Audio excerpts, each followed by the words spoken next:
అబ్బా ఈ నెల కూడా బిల్లు కట్టాల్సి వచ్చిందా? ఈ ఎండాకాలం జప్పున అయిపోతే బాగుండు అనుకోవచ్చు చాలా మంది. 200 యూనిట్ల వరకు సర్కారు ఫ్రీ కరెంట్ ఇస్తుంది. అయితే ఎండలకు పొద్దంతా ఫ్యాన్లు కూలర్లు తిరుగుతుండే వరకు కరెంట్ ఎక్కువ గాలుతుంది, బిల్లు పడుతుందట. ఇండ్లలోనే ఇట్లుంటే ఇక కంపెనీలు నడిపే కాడ ఇంకెట్లుండాలి? గీడైతే గిట్ల కొంత తప్పించుకున్నారబ్బా.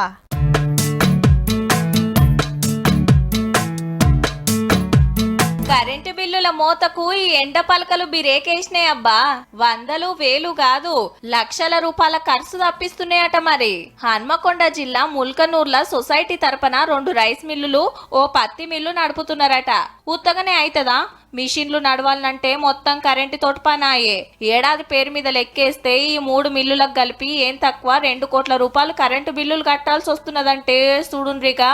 పెట్టిన పెట్టుబడి ఖర్చులు మొత్తం బిల్లులకే పోతున్నాయని గీ ఉపాయం చేసిండ్రిగా. ఈడ 2 ఎకరాలల్లా అటు ఓ మిల్లు మీద ఎండ పలకలు వరిసిండ్రు.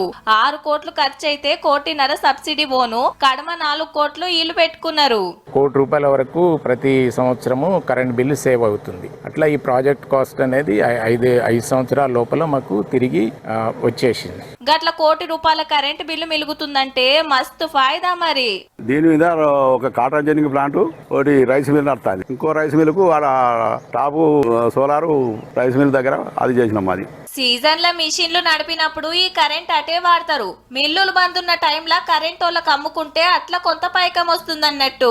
సొసైటీ తరపున సొంతంగా మిల్లులు నడుపుతుంటే కరెంటు బిల్లుల పరిశాన్ కు గిట్ల కట్టివి చెప్పిండ్రు. ఉపాయం ఉన్నాడు ఉపాసం ఉండడని గిందుకే అంటారు. మరి